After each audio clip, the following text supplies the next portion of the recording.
Programme کا آغاز کرتے ہیں۔ میں ڈاکٹر رویش ندیم آج کے پروگرام کو ہوسٹ کروں گا۔ آج کا پروگرام شاعری کی اس کتاب کی تقریب رونمائی ہے اور کنارے آپ کا خواب، اور اس کے شاعر ہیں خورشید حسنین صاحب، ہمارے ساتھ تشریف رکھتے ہیں اور آپ جانتے ہیں یہ کتاب کچھ ماہ قبل آئی اور آپ دیکھیے اگر آپ تک یہ کتاب پہنچ گئی ہے اور جن تک نہیں پہنچی کتابیں موجود بھی ہیں، تو کنارے آپ کا خواب اپنے ایک منفرد ٹائٹل کے ساتھ یہ پینٹنگ ہے، اور اس حوالے سے لکھا گیا ہے کہ زیبا علی کی پینٹنگ ہے۔ اور اس کتاب کے اندر تین اہم جو ادیب ہیں ہمارے، انہوں نے اپنے خیالات کا اظہار بھی کیا ہے۔ ان میں حارث خلیق ہمارے ساتھ تشریف رکھتے ہیں، کسی تعارف کے محتاج نہیں، اور ہیومن رائٹس کمیشن کے منتظم اعلیٰ ہیں آج کل۔ اور محمود شام، بہت معروف نام ہے جرنلزم میں، ان کا مضمون اس میں شامل ہے، اور ڈاکٹر سید نعمان الحق۔ اور یہ کتاب جو ہے، اس کا انتساب خورشید حسنین صاحب نے زندگی کے نام کیا، اور ساتھ ایک نظم یہاں پر انہوں نے پیش کی ہے جو غزل کے انداز میں ہے، اور ساتھ اس سے پہلے نونم راشد کی ایک نظم کا ٹکڑا دیا ہے، کنارے آپ کا خواب، اور یہ اسی حوالے سے اس نظم کو ٹائٹل کیا گیا ہے۔ یہ کتاب جو ہے یہ نظموں پر بھی مشتمل ہے اور غزلوں پر بھی۔ اس کتاب کی جو شاعری ہے جو میں نے پڑھی، اور خاص کر نظموں کو جب میں نے پڑھا ہے، تو اس کا جو مزاج ہے، اس کی جو لفظیات ہیں، اور ان کا جو آہنگ ہے، وہ اس قدر مختلف ہے، اس قدر خواب آور ہے، اور اپنے اندر ایک ایسا رومانوی رجاؤ رکھتا ہے کہ اس کی تاثیر جو عمومی شاعری اس وقت ہمارے ہاں ہو رہی ہے اس سے بالکل مختلف ہے۔ جو سباؤ ہمیں ڈاکٹر صاحب کی شخصیت میں نظر آتا ہے، جو شائستگی نظر آتی ہے، وہ اس کی مصرع سازی میں اور الفاظ کی نشست میں، اور جو نبھاؤ ہے موضوع کا، وہ اس میں بھی نظر آتی ہے۔ اس کتاب پر بات کرنے کے لیے دو احباب ہمارے ساتھ ہیں۔ حارث خلیق کا تو میں نے ذکر کیا، ساتھ فقیر سائیں اپنی منفرد شاعری کے حوالے سے جانے جاتے ہیں، اور یہ بھی ہمارے ساتھ رہیں گے، اس کے اوپر بات کریں گے۔ ہم تھوڑا سا وقت لیں گے اپنی آپس کی گفتگو کا، اور کچھ وقت لیں گے حسنین صاحب سے جو ہمیں اپنی غزلیں اور نظمیں سنائیں گے، اور کچھ وقت آپ دوستوں کا کہ آپ سوال کرنا چاہیں یا کمنٹ کرنا چاہیں، جیسے آپ چاہیں۔ تو ہم شروع کریں۔ حسنین صاحب کا ایک تعارف آپ میں سے بہت سارے لوگ جانتے ہوں گے، لیکن میں چاہتا ہوں کہ ظاہر ہے کہ شاعری شخصیت کا ایک پرتو ہوتا ہے، لیکن اس شخصیت کی تشکیل میں کون سے عناصر ہیں، ان کو جاننا بڑا دلچسپ عمل ہے۔ نمبر ایک تو یہ کہ خورشید صاحب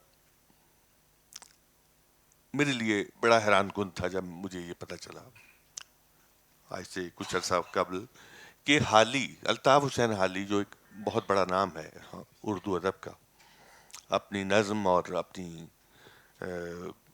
سوانح عمریوں اور اپنی تنقید کے حوالے سے ان کے خانوادے کے بڑے بزرگ ہیں، پھر اس کے بعد خواجہ احمد عباس کا ایک بہت بڑا نام ہے.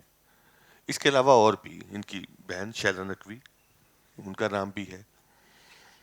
اور انہوں نے دیباچے میں کچھ تفصیلات دی ہیں اپنی شخصیت اور اپنے ماحول اور اپنے گھرانے کے حوالے سے اور اپنی تعلیمی زندگی کے حوالے سے، اور کچھ محمود شاہ صاحب نے اشارے کیے ہیں. ایک تو جو ان کے خانوادے کے علاوہ جو ایک بہت اہم بات ہے، وہ 70 کی جو دہائی ہے، جو بھٹو صاحب کا زمانہ ہے، 71 سے لے کر آلموسٹ 77 تک کا علاقہ زمانہ، اس میں جو اسٹوڈنٹ یونین، جن دنوں یہ کراچی یونیورسٹی سے ایم ایس سی فزکس کر رہے تھے، تو اسٹوڈنٹ یونین میں جو پروگریسو حوالہ رکھتی ہے اس میں بہت ایکٹیو تھے، اور اس کے جنرل سیکرٹری رہے ہیں.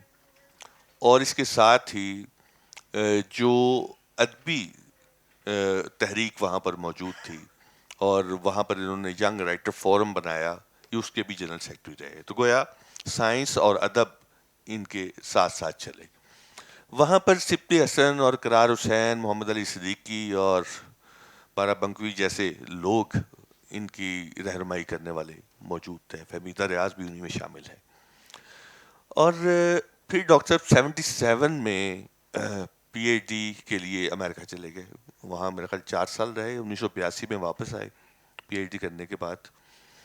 اور یہ ظاہر ہے کہ یہ ضیاء الحق کا دور تھا، اور انہوں نے قائد اعظم یونیورسٹی جوائن کی، اور تقریباً 1982 میں، اور 30 سال اس سے وابستہ رہے. پروفیسر ہوئے، صدر شعبہ رہے، اور ڈین کے طور پر وہاں کام کرتے رہے.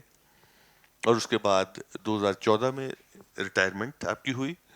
اور اس دوران ان کی شاعری کا آغاز بھی 1971 میں ہوا. یہ جو ہے کراچی یونیورسٹی کا ہی دور ہے.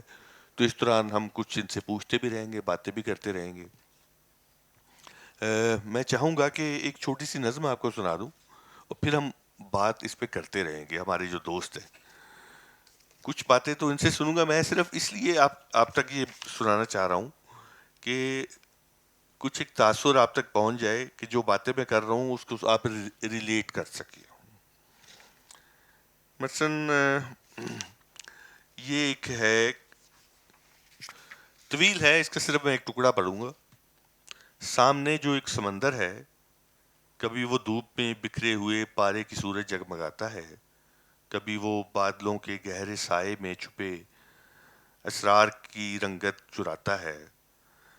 اسی کے ساتھ ہی آباد ہیں موجود دنیائیں، جہاں ساحل پہ ماندہ کشتیوں کے اونگتے جسموں پہ ماہی گیر پھر اگلے سفر کے خواب بنتے ہیں. سنا ہے اس سمندر میں کئی ایسے بھی انجانے جزیرے ہیں، کہیں بھی جن کا کوئی تذکرہ، کوئی اشارہ تک نہیں ملتا. تو یہ ایک انداز ہے جس میں فطرت کے ساتھ تشبیہ اور استعارے کے ملاپ سے ایک خاص لحن اور خاص آہنگ کے ساتھ یہ اپنی شاعری کو برتتے ہیں. لیٹ می اسٹارٹ وتھ فقیر صاحب، آپ کچھ لکھ کے لائے ہوئے ہیں، تو میں چاہوں گا کہ اس نظم کے بعد اگر آپ. السلام علیکم سامعین. میرے لیے یہ بڑے اعزاز کی بات ہے کہ اس محفل میں مجھے شامل گفتگو کیا جا رہا ہے. اس لحاظ سے میں بلیک ہول کا بھی شکر گزار ہوں کہ وہ مجھے گاہے بگاہے موقع دیتے رہتے ہیں. خورشید حسنین صاحب کو میں تہہ دل سے مبارکباد دینا چاہتا ہوں کہ ان کا تازہ شعری مجموعہ کنارے آب کا خواب اب قارئین کی لطف اندوزی کے لیے میسر ہے. خورشید حسنین سے میری واقفیت بہت محدود سی ہے، لیکن میں اتنا جانتا تھا کہ یہ علم طبیعیات کے استاد ہیں. اس وجہ سے ان کی شاعری کو لے کر مجھ میں ایک تجسس تھا. ان کی کتاب کا آخری حصہ غزلیات پر مشتمل ہے. میں چونکہ آزاد نظم کے بارے میں اپنے اندر زیادہ آگہی پیدا نہیں کر سکا، اس لیے سوچا کہ اپنے تاثرات ان کی غزل تک ہی محدود رکھوں. سو جہاں تک ان کی غزل کا سوال ہے تو ان کا شجرہ غزل شاعری کے بہت بڑے بڑے ناموں سے جا ملتا ہے. یہ اہل زبان بھی ہیں، اس لیے ساخت کے اعتبار سے ان کی غزلیات میں کوئی سکم نہ میں نے ڈھونڈا اور نہ ہی مجھے نظر آیا. اگر ہے بھی تو وہ کتابت کی کوتاہیوں کا نتیجہ ہو سکتا ہے. زبان میں روایت پسندی ہے، خیالات میں خاطر خواہ جدت موجود ہے، لغت نہ بہت آسان ہے اور نہ بہت مشکل، ردیف قافیے کو بہت مستعدی سے نبھایا ہے، مشکل قافیے بھی سہولت سے نبھائے ہیں، سہل پسند نہیں ہیں، یعنی کشادہ قافیہ ہاتھ لگ جائے تو غزل کو بیجا طول نہیں دیتے. ان غزلیات کا ایک احسن پہلو یہ بھی ہے کہ بہور سادہ اور اوسط لمبائی کی ہیں، اس لیے روانی سے پڑھنے میں مشکل پیش نہیں آتی. تشبیہ و استعارات کا موضوع استعمال ہے، ان کی غزل میں نکھار پیدا کرتا ہے. ان کی غزل ان کے اپنے مزاج سے مطابقت رکھتی ہے. پہلے کہا گیا کہ نظم بھی رکھتی ہے، تو غزل میں بھی ایسا ہی مجھے لگا. ان کی غزل ان کے اپنے مزاج سے مطابقت رکھتی ہے، نہ جوشیلی ہے نہ بھڑکیلی، نہ چلبلی ہے نہ شریر. ہاں کہا جا سکتا ہے کہ شرمیلی ہے.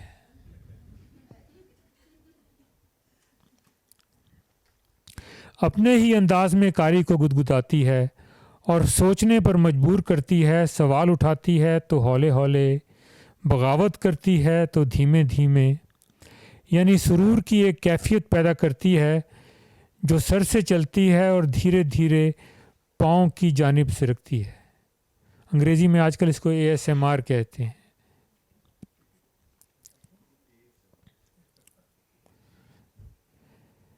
یہاں میں یہ کہنا بھی مناسب سمجھوں گا کہ عین ممکن ہے غزل کا اتنا دھیما پن دور حاضر کے قارئین کو اس طرح اپنی طرف راغب نہ کر سکے جتنا کہ اس فن پارے کے محاسن تقاضا کرتے ہیں.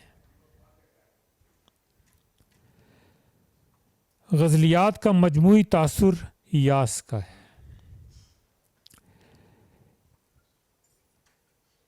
لیکن جن سماجی حالات میں ہم زندگی گزار رہے ہیں اس میں یاس کوئی معیوب جذبہ نہیں ہے، بلکہ حقیقت سے قریب تر ہے. ان کی غزل کا امتیازی پہلو منظر کشی اور کیفیت نگاری ہے. ایسا لگتا ہے کہ قاری کو انگلی تھما کر کائنات کی سیر پر لے جا رہے. شکریہ.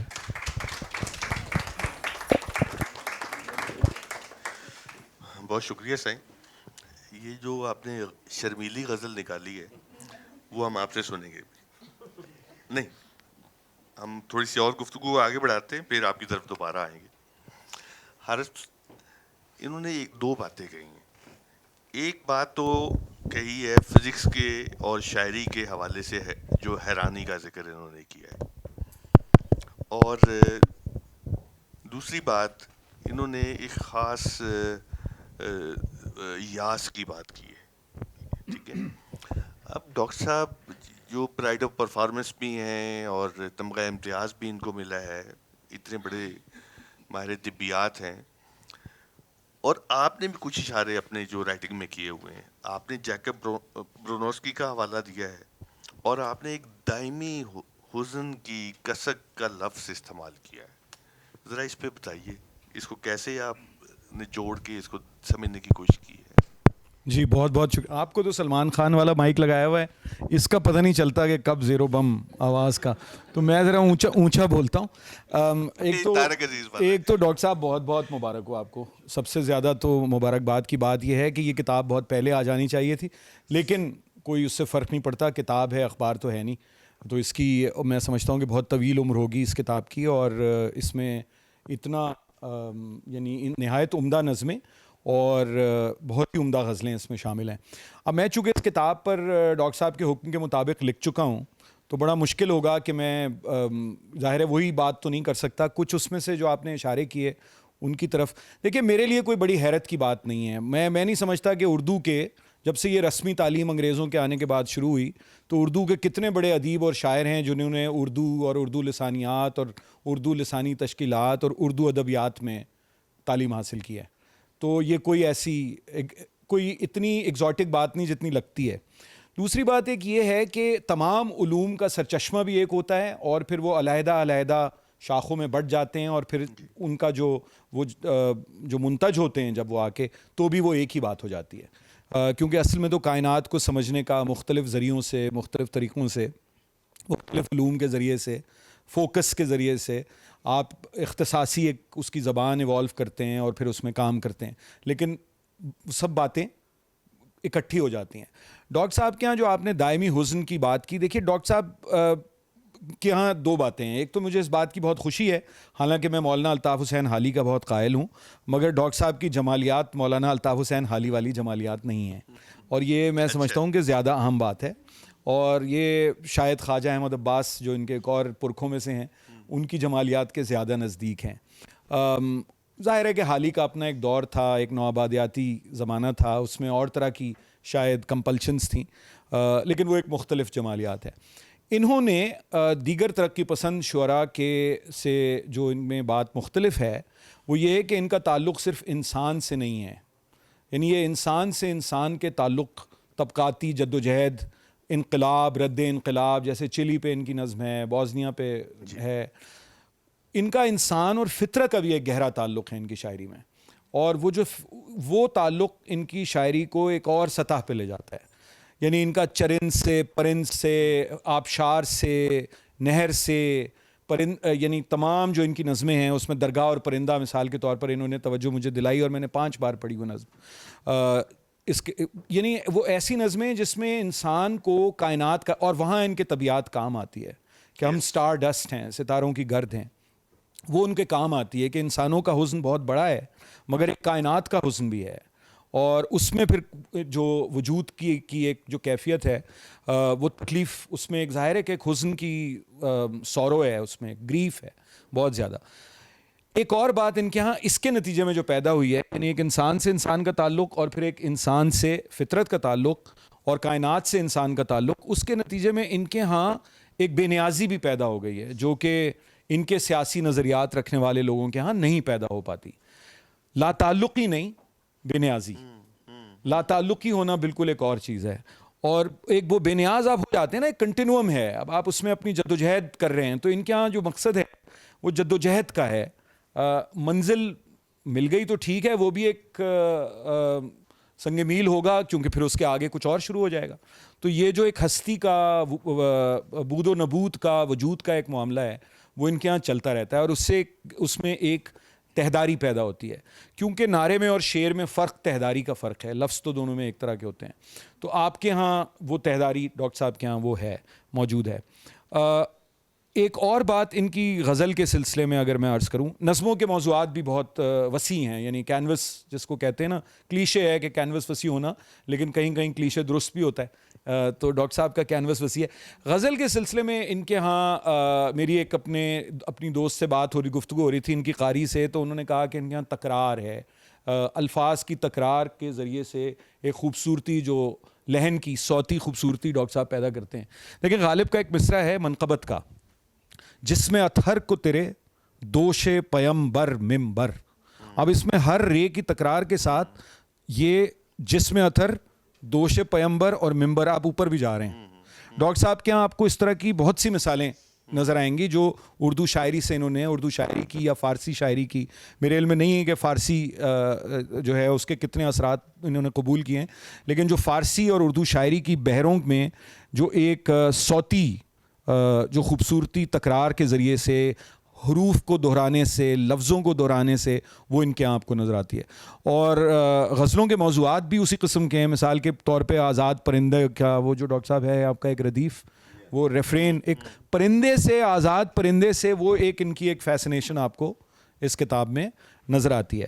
اب جہاں تک ان کے آخری بات, کیونکہ لمبی ہو گئی تقریر, آخری بات جو ہے اس کے سلسلے میں وہ مجھے یاد آ رہی تھی کہ دیکھیں 3 متاع انسان کی ہوتی ہیں, جو میں نے وہ ایک غالباً یہ کیا نام تھا ہمارے ایران کے جو پروگریسو اسکالر تھے, علی شریعتی, انہوں نے شاید کوئی ڈرائیو کیا ہے کوئی نہج البلاغہ سے یا کہاں سے, بہرحال لیکن یہ کہ انہوں نے کہا ہے کہ 3, میں اور I am very crudely paraphrasing, لیکن وہ اس کا جو جسٹ ہے وہ مجھے یاد ہے, وہ یہ ہے کہ, اور یہ شاید پورے ان کے خاندان پر ڈاکٹر شیلا نقوی موجود ہیں, ان کے کزن ہیں سعید غالباً ہمارے دوست, وہ اب موجود ہیں, پچھلوں کا آپ نے ذکر کر دیا.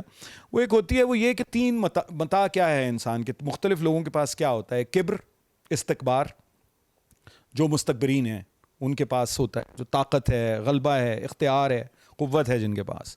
دوسری چیز ہوتی ہے ذوف, جو مستضعفین ہوتے ہیں, جو کمزور ہیں, جو یعنی مجبور ہیں, مقہور ہیں. اور تیسری چیز ہوتی ہے لیاقہ, جس کو عربی میں کہتے ہیں لیاقت, یعنی نالج, اسکل, ٹیلنٹ, وزڈم. ہوتا یہ ہے کہ جو اہل لیاقت ہیں وہ ساری زندگی اس کوشش میں صرف کر دیتے ہیں کہ کس طرح سے مستکبرین کے استکبار میں اضافہ کریں اور خود ان میں شامل ہو جائیں. ڈاکٹر صاحب کی قبیل کے لوگ جو ہیں وہ مستضعفین کے ذوف کم کرنے کے لیے اپنی دوربین بھی استعمال کرتے ہیں اور اپنا قلم بھی. تو میرا خیال ہے کہ یہ جو بات ہے بنیادی طور پہ کہ لیاقت استعمال کس کے لیے ہو رہی ہے, کمزور کو طاقتور بنانے کے لیے یا طاقتور کو مزید طاقتور بنانے کے لیے, تو وہ ان کے پورے زندگی کی طرف نظریے اور موضوعات کا میرے نزدیک یہ بات احاطہ کرتی ہے. بہت بہت شکریہ. اچھا, ایک بات تو حارث صاحب نے بالکل جو طبیات اور شاعری کے کمبینیشن کی بات کی, مثلاً ڈاکٹر صاحب نے لکھا بھی اپنے دیباچے میں کہ ان کے والد صاحب جو ہیں وہ چونکہ پاکستان کے پہلے سائنسدانوں میں شامل ہیں اور خود عربی, فارسی, انگریزی زبانوں کے حوالے سے, پھر انہیں آرٹ سے اور لٹریچر سے بہت دلچسپی تھی. ایک انہوں نے جملہ لکھا ہے کہ ہمارے گھر میں ڈارون اور مینڈل ایسی ہوتے تھے جیسے مائیکل اینجلو اور غالب, تو ان 2 دنیاؤں میں فرق نہیں تھا. تو یہ ایک حیرت انگیز بات ہے. لیکن ان کے ہاں جو بندہ 70s کی جو پروگریسو موومنٹ میں شامل ہو اور اس کے پس منظر میں 68 کی اسٹوڈنٹ موومنٹ بھی ہو جس نے ایوب خان کو گرایا ہو, تو ترکیب پسندی کی ایک ایسی ایکٹیو لیئر میں رہتے ہوئے جہاں محمد علی صدیقی اور شپ حسن اور ایسے شاندار لوگ بھی موجود ہوں, وہاں شاعری کا یہ جو انداز ہے, اور انہوں نے لکھا ہے کہ جن سے یہ متاثر ہے اس میں ناصر کاظمی شامل ہے, مرید نیازی شامل ہے, ایسے لوگ بھی ہیں. تو یہ اتنا دھیما سر, اور اس دھیمے سر کے اندر ایک خاص طرح کی ایک غم اندوزی جو ہے, اور کوئی نعرہ نہیں ہے, کوئی انقلاب کی جو ایک اس دور میں بڑی خاص اصطلاح تھی وہ بھی نہیں ہے. اس کو آپ کیسے دیکھتے ہیں؟ پھر ڈاکٹر صاحب سے بھی اس پہ میں چاہوں گا. اختصار سے میرے خیال ہے دیکھیے, شعر کو شعر تو سب سے پہلے ہونا ضروری ہے. جمالیات جو ہیں وہ مقدم ہیں سیاسیات پر. یہ بہت سے لوگوں کو بات بری لگے گی, لیکن میں تو چونکہ ایک ترقی پسند تحریک سے ادنا سی وابستگی میری رہی ہے اور ابھی بھی میں خود کو اس میں شامل سمجھتا ہوں. لیکن اگر وہ شعر نہیں ہے, اگر اس میں اگر آپ کو کوئی تصویر دیکھ کے پسند نہیں آتی تو آپ اس تصویر کا کوئی بھی پیغام ہو آپ پہ کیا اثر پڑنا ہے. تو میرا خیال ہے کہ انہوں نے تو اپنے جو مجموعے کا کسی بھی ادب پارے یا فن پارے کے لیے یہ بات ہے, محض شعر کے لیے نہیں ہے, انہوں نے تو اپنے مجموعے کا جو عنوان قائم کیا ہے وہ بھی راشد کا مصرع ہے, جن کا کوئی ترقی پسند تحریک سے بظاہر کیا بباطن بھی کوئی تعلق نہیں ہے. تو یہ تو شاعر ہیں, اور میں سمجھتا ہوں یہ کامیابی ہے. اگر شاعر ہیں آپ خود بھی ہیں, اور آپ کے ہاں وہ تہداری ہے, اور آپ کے ہاں وہ ایک جو آپ کا گنجینہ ایمانی کا طلسم ہے آپ کا لفظ, اور وہ اس میں سپاٹ پن نہیں ہے, تو شاید اگر آپ کے دل میں کوئی چھپی ہوئی بات یا کوئی پیغام کوٹ ان کوٹ اگر ہے تو شاید وہ زیادہ پرتاثیر ہو جائے گا. تو یہ ان کے ہاں ہے, بالکل بات تو بالکل ہو سکتا ہے, یہ ممکن ہے. یہ آپ کو اس طرح کی چند اور مثالیں بھی نظر آتی ہیں جہاں آپ کو یہ محسوس ہوتا ہے کہ یہ لوگ آگے نکل گئے, اور یہ جو ایک سماجی حقیقت نگاری کا جو ایک پورا سلسلہ تھا اس سے بات بہت آگے, دنیا میں تو پہلے ہی بہت آگے بڑھ گئی تھی, مگر ہمارے ہاں بھی ایسے لوگ ہیں جن کو یہ سمجھ میں آیا کہ کانٹینٹ اپنی جگہ بہت ضروری ہے. جو بھی آپ کا موضوع ہے یا جو بھی آپ کے کنسرنز ہیں زندگی میں, مگر اگر آپ شعر کہہ رہے ہیں تو آپ مطلب ایک اخباری کالم یا مضمون بھی تو لکھ سکتے ہیں نا اپنے مسئلے سے متعلق, کہ میں یہ سمجھتا ہوں کہ پاکستان میں بچیوں کی تعلیم کے لیے کیا ہونا چاہیے. اگر آپ اس میں نظم کہیں گے تو پھر وہ ظاہر ہے کہ کوئی اخباری کالم یا کہانی لکھیں گے تو وہ کوئی اخباری کالم یا سیاسی مضمون نہیں ہوگا. تو وہ ڈاکٹر صاحب اس سے بچ کے نکل گئے اور یہی کامیابی ہے ان کی. Well said. ڈاکٹر صاحب, یہ جدھر جو میں نے سوال پوچھا اور جس پہ بڑی تفصیل سے روشنی حارث نے ڈالی کہ کیسے جو کچھ باہر سے آپ سمیٹتے ہیں اپنے حواس کے ذریعے سے اور مطالعے کے ذریعے سے, مشاہدے کے ذریعے سے, وہ آپ کے اندر جا کے کیسے وہ یہ شکل اختیار کر کے جو باہر آتا ہے, تو آپ کا یہ تخلیقی واردات آپ کے اندر یہ کیسے بنتی ہے؟ میرے خیال میں ہر لکھنے والا, ہر شاعر, وہ ظاہر ہے کہ گزرتا ہے مختلف سٹیجز سے. آپ نے جس زمانے کا ذکر کیا ہے اس کی اپنی ایک واردات تھی, جذبات کی بلندی یا تیزی, سماجی اور معاشی جو اسٹرگل تھی, اور لیکن میرا اپنا ایک مزاج ہمیشہ رہا ہے کہ میں اتنا بہت زیادہ انگیج نہیں کرتا ہر ایک کے ساتھ. میں فاصلہ رکھتا ہوں, یہ میری ایک فطرت ہے, شاید وہ شاعری میں بھی نظر آتی ہوگی. تو میں نے ترقی پسندی کو اور اس تمام ماحول کو یقیناً قبول کیا, اور میرا آج بھی وہی آدرش ہیں جو پہلے تھے. لیکن میں نے کبھی اس کو قبول نہیں کیا کہ شعر جو ہے اس کا پابند ہوگا, بلکہ جو نظریہ ہے وہ شعر کا پابند ہوگا. دوسرا یہ کہ میں یقیناً اس ایلیٹ کا غالباً یہ وہ ہے ایک کیا کہنا ہے کہیں پہ, آپ اس پہ بھی کہیں گے کہ وہ ترقی پسند نہیں ہے ایلیٹ, بہرحال تو بہرحال ہے, مجھے بہت پسند ہے وہ اپنی امیجری میرا ایک خاص مسئلہ ہے. تو اس نے کہیں یہ کہا ہے کہ poetry is not only the art of revealing, it is also the art of concealing. یعنی آپ پوری بات کھل کر اگر کہہ دیں نا تو پھر وہ جو ہے وہ صحافت ہے, پھر وہ شاعری نہیں ہے میرے نزدیک. آپ کو اشارہ دینا ہوتا ہے تاکہ کوئی قاری ادھر جائے گا, کوئی قاری ادھر جائے گا, کوئی اس کو کچھ اور نکال کرے, اس کی مرضی ہے. آپ کا کام یہ ہے کہ آپ اس تجربے کو جس سے آپ گزرے ہیں اور جس چیز نے آپ کو موٹیویٹ کیا ہے اس کو آپ اپنے انداز میں بیان کریں, اور اس کے مختلف جو جہتیں ہیں, جو اس کے مختلف تہیں ہیں, وہ آپ کسی طرح سے کیپچر کرنے کی کوشش کریں. تو اس میں پھر اسی لیے میں اتنا بلند آہنگ نہیں رکھ سکتا, کیونکہ جتنا آپ بلند آہنگ رکھیں گے اتنا زیادہ آپ کا موضوع جو ہے اور سبجیکٹ وہ بالکل ڈیفائن ہو جاتا ہے. تو ایک تو یہ ہے کس طرح سے چیزیں جو ہیں وہ پیدا ہوتی ہیں, اور کس طرح سے میں اس کی مثال آپ کو چلے دیتا ہوں. ابھی حالیہ ہی ہے, ابھی ہم خاندان کے ساتھ, فیملی کے ساتھ کلام چھٹی منانے کے لیے گئے ہوئے تھے. تو آپ نکلتے ہیں, آپ رات کو دیکھتے ہیں, منظر دیکھتے ہیں, روشنیاں دیکھتے ہیں, اور میرے دماغ میں کچھ چیزیں پھر میں ہر ایک کے ہوتی ہوں گی شاعروں کے, وہ پھر اپنے آپ کو جگہ بنا لیتی ہیں اور وہ اصرار کرتی ہیں کہ کس طرح سے ان کا اظہار کیا جائے. تو یہ مختلف جو امیجز ہوتی ہیں یہ جمع ہوتی رہتی ہیں کسی خاص تجربے کے تحت, کسی خاص اس میں, اور پھر اس کے بعد آپ پھر جب بیٹھتے ہیں لکھنے کے لیے ایک آدھ مصرع دماغ میں آپ کے آ جاتا ہے. اس کے بعد جب لکھنے بیٹھتے ہیں تو پھر وہ امیجز جو ہیں وہ اپنے آپ کو اصرار کرتی ہیں کہ ہمیں ڈالو, یہ ہمارا بیان کرو. تو پھر آپ کو ظاہر ہے کہ اپنے خیال کو کچھ آپ کے اندر پہلے سے ہوتا ہے, کچھ وہ جو امیجری ہوتی ہے, مجھے ہمیشہ سے میں امیجری کے تحت چلتا ہوں. مجھے جو امیجز متاثر کرتی ہیں میں آپ کو ایک دو مثالیں دوں گا. چاہے وہ سڑک پہ چلتے ہوئے کوئی منظر ہے, چاہے وہ روشنیوں کا منظر ہے, وہ امیجز کلک کر جاتی ہیں, وہ پھر آپ سے بات کرتی ہیں, وہ پھر آپ اصرار کرتی ہیں کہ آپ اس کو ایک شکل دیں.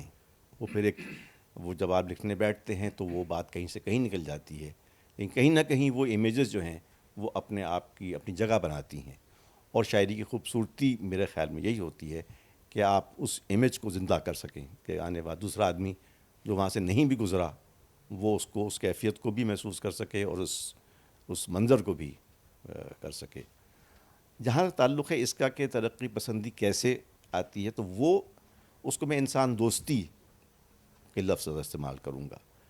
میں یعنی یہ کہ ترقی پسندی آپ کو یہ نہیں میرے خیال میں درس دیتی کہ ہر وقت آپ ایک انقلاب کا پرچم جو ہے وہ بلند کرتے رہیں, یا ہر موضوع کے اوپر آپ ایک تنقیدی رویہ رکھیں اس قسم کا, بلکہ ایک آپ کس انداز سے دیکھتے ہیں لوگوں کو, آپ ان کے درمیان میں جو کشمکش ہے وہاں آپ کہاں کھڑے ہوئے ہیں.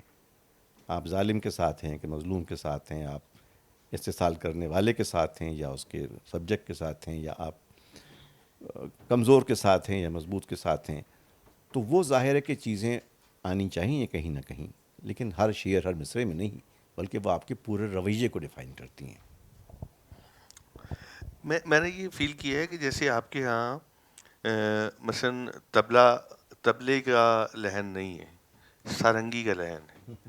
ایک خاص جو لے ہے اس کے اندر ایک خاص طرح کا ایک دکھ ہے اور سوز ہے, بہت ایک گہرا تاثر ہے.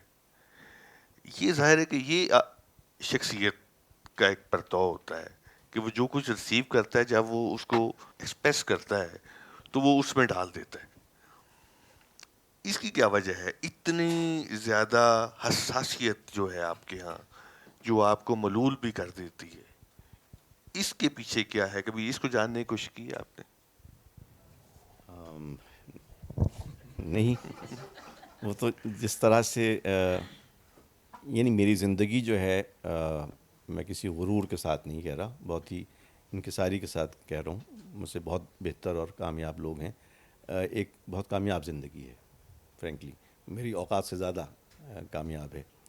تو وہ ظاہر ہے کہ ذاتی طور پر میرے لیے حزن و ملال کی کوئی وجوہ نہیں ہے اس قسم کی. وہ زندگی میں ہوتی رہتی ہیں, ٹکراؤ ہوتے رہتے ہیں اور شکستیں بھی ہوتی رہتی ہیں. اور لیکن ظاہر ہے کہ میں جو اجتماعیت ہے, اور جس طرح سے شاید میرے خیال میں آپ نے ذکر کیا تھا کہ ہم جس معاشرے کا حصہ ہیں اور جن خوابوں کو لے کر ہم چلے تھے اور جو ہمارے آج بھی ہیں, وہ ظاہر ہے کہ آپ کے اندر ایک پیدا تو کرتے ہیں حزن و ملال. آپ اکیلے تو نہیں جی رہے ہیں, آپ کے ارد گرد پورا معاشرہ ہے, پوری ایک قسم پرسی کا حالات ہیں.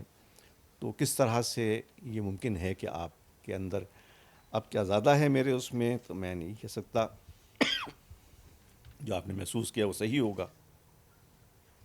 تو وہ یعنی میں پیسمسٹ نہیں ہوں ہرگز بھی, لیکن ہاں جو اسے آپ کیا کہیں گے انگریزی میں اس کو, اس رویے کو, وہ ہے ایک رویہ کہ جس میں کہ چیئرفل پیسمسٹ ہیں ایک پیتھوس خاص طرح کا ہے. جب کائنات آپ کا ایک رشتہ قائم ہوا نا, جو آپ نے بات کی نا, وہ جو جیکب برونوفسکی کو آپ نے شروع میں کوٹ کیا تھا, وہ اس نے یہی کہا ہے نا کہ ریاضی دان میں, طبیعیات دان میں, فزسسٹ میں اور پوئٹ میں جو قدر مشترک ہے وہ یہ کہ اس کا تحیر ختم نہیں ہوتا, وہ حیران ہونا نہیں چھوڑتا. اور جب جتنے زیادہ آپ حیران ہوتے ہیں اتنی زیادہ یہ جو انسانی وجود کے معاملات ہیں ان کی لایانیت بھی آپ کی سمجھ میں آتی ہے. وہ کتنا ایمٹینس ہے اور کتنا ہالو ہے, اور نیچر سے رشتہ قائم کیے بغیر اس کی کیا یعنی کیا اہمیت ہے. وہ اسی میں سب ختم ہو جائے گا اور پھر شروع ہو جائے گا اور پھر ختم ہو جائے گا. وہ ایک کنٹینیوم ہے وجود کا. اچھا, ایک سوال میں کروں گا, پھر اس کے بعد ہم فقیر صاحب کی طرف جائیں گے وہ شرمیلی غزل کے لیے, کہ آپ نے جو ترتیب رکھی ہے اس میں نظمیں پہلے ہیں, غزلیں بعد میں. یہ ترتیب الٹ بھی ہو سکتی تھی, لیکن یہ ترتیب بتاتی ہے کہ آپ کے ہاں ایک خاص طرح کی سہولت اور ایک پسندیدگی جو ہے وہ نظم کے لیے ہے. ایسا ہے؟ جی بالکل. بالکل ایسا ہے. میں اپنا میں نے اسے لکھا بھی ہے اس کے تعارف میں کہ میں مطمئن نہیں ہوتا غزل کہنے سے علاوہ ایک شوقیہ چیز کے یا کسی ایک خاص جذبے کے تحت. چونکہ میری کوشش شاید میں استاد رہا ہوں اتنے عرصے اس وجہ سے یا سائنسدان رہا ہوں اس لیے کہ وہ it is sort of an attempt to explain also. یعنی شاعری جو ہے وہ صرف تجربے کا اظہار ہی نہیں ہوتی بلکہ کچھ کوشش ہوتی ہے کہ بات کہیں سے شروع کر کے کہیں پہ لے جائی جائے. تو وہ ظاہر ہے کہ وہ مانگتی ہے, وہ ایک تسلسل مانگتی ہے اظہار کا بھی اور اپنے بیان کا بھی. تو وہ نظم میں ہی ممکن ہوتا ہے. میں جذباتی قسم کی یعنی بات کم کرتا ہوں, زیادہ جو ہوتی ہے وہ ایک احساس کو ترجمانی کرنا اور پھر اس میں سے کوئی مفہوم نکالنا کسی, تو ظاہر ہے وہ نظم کے لیے میں ہی ممکن ہے. تو اسی لیے زیادہ میں نے نظمیں کہی بھی ہیں اور طویل بھی کافی کہی ہیں جو کہ وہ وجہ بال بن گئی ہے. ہاں آپ ٹھیک کہہ رہے ہیں, کیونکہ آپ چونکہ افسانہ بھی لکھتے رہے ہیں تو مجھے خاص طور پہ یہ تمنا کا دوسرا قدم اور یہ جو ہے طلسمی رت, اس میں تو باقاعدہ پلاٹ ہے, پوری ایک کہانی ہے. یہ آپ کی بات بالکل صحیح ہے. اچھا, میں آپ نے چونکہ ذکر کیا تمنا کا دوسرا قدم, میں آپ سے اجازت شیئر کرنا اس کا بھی. یہ آخری نظمیں جو میں نے لکھی تھی 77 میں جب میں جا رہا تھا امریکہ. بائی دا وے تھوڑی سی آپ نے ڈیٹس میں تھوڑی سی غلطی کی تھی. میں 77 میں گیا تھا, واپس آئے 86 میں. بہرحال معمولی سی بات ہے. تو میں نے شروع کی تھی یہ نظم پاکستان میں جانے سے پہلے اور ختم کی تھی امریکہ جا کر. تو یہ وہ دور تھا جب کہ میں روایتی عقائد سے تصورات سے الگ ہٹ رہا تھا اور میں ایگزسٹینشل اس قسم کی سارتر ٹائپ کی جو ہے اس طرف میں, اور یہ اس کا ہی اس میں عکس ہے اس نظم کے اندر, تمنا کا دوسرا قدم کے اندر. تو اس سے مجھے ایک اور بات یاد ہے چونکہ آپ نے یعنی آپ میرے بارے میں اگر آپ کہیں کہ بعض ایسی ہوتی ہیں امیجز جو کہ آپ کو کیپچر کر لیتی ہیں اور وہ اپنے آپ کا اظہار کرواتی ہیں جگہ جگہ. اب جیسے اس زمانے میں بہت متاثر تھا البرٹ کیمو سے, وہ کتابیں میں نے بہت پڑھی ہیں اس کی. تو اس کا ایک پوسٹر مجھے کہیں ملا, میں اس کا مشہور ایک جو جملہ ہے کہیں پہ کہ in the midst of a long winter I suddenly realize that there was within me an invincible summer. اب یہ مجھے یاد ہے ہمیشہ یہ. تو اس کی جو پوسٹر میں تصویر تھی کہ برف پڑی ہوئی ہے, درخت برس ہے, دور سے اس میں کہ ایک ستارہ جو ہے کہیں چمک رہا ہے آسمان میں چھوٹا سا, اور باقی سب برف ہی برف. اب وہ جو ہے مطلب اس نے وہ مجھے پکڑ لیا تو اس امیج نے, اور وہ آپ دیکھیں گے کہ وہ آتی ہے جگہ جگہ, وہ ستارہ جو ہے وہ آتا رہتا ہے. ایسے ہی ایک اور دلچسپ میں آپ سے شیئر کروں کہ وہ کافکا کا جو مشہور ناول ہے نا ٹرائل. اچھا, وہ اس کی زبان تو بڑی ڈرائی سی ہے کافکا کی, اس کا اینڈ بڑا پینسو قسم کا یا ٹچنگ ہے. اس کو لے جا رہے ہیں مارنے کے لیے, تو وہ ہی سورٹ آف ہے ریزائن ٹو فیٹ ٹائپ کا اس کا ہے. تو وہ آخری وقت پہ ایسے کچھ آواز سی آتی ہے اور مڑ کے دیکھتا ہے تو ایک کسی دریچے میں یا کہیں پر جو ہے کہتا ہے کہ اٹ سیم لائک کسی نے کوئی ایک لیمپ سا ہے, کوئی ہے وہ کوئی ہلاتا ہے, کچھ کرتا ہے, جو سمبولزم اس کا ہے ہیومینٹی کے لیے, کس کے لیے. تو اس نے بھی اس امیج نے بھی, میں پڑھا تھا میں نے کوئی 40 سال پہلے غالباً, وہ زندہ رہی وہ امیج, اس کو میں نے ڈالا ایک جگہ نظم میں بتاؤں گا آپ کو کہاں پر ہے وہ. تو بہرحال یہ کس طرح کہتے ہیں کیسے کلیکٹ کرتا ہے, شاید آپ تو خیر خود جانتے ہیں ان چیزوں کو. میں اس طرح سے چیزیں دماغ میں رہ جاتی ہیں اور بعض اس طرح سے ہانٹ کرتی ہیں کہ وہ بار بار اصرار کرتی ہیں کہ ان کا استعمال کیا جائے, اور بعض کبھی ایک دفعہ کر لیا اور پھر وہ بس نکل جاتی ہیں اپنے سسٹم میں سے. شکریہ جی. فقیر صاحب آپ اپنی پسند کی غزل سنائیے, آپ سنائیے, میں پکڑ لیتا ہوں اگر آپ ڈسٹرب. اچھا, جس طرح میں نے کہا تھا کہ ان کی شاعری سے یہ تاثر ملتا ہے کہ جیسے یہ انگلی پکڑا کے آپ کو دھیرے دھیرے کہیں لے جا رہے ہیں, تو یہ غزل جو ہے یہ بالکل اس میں بلکہ دھیرے دھیرے کا استعمال بھی ہے.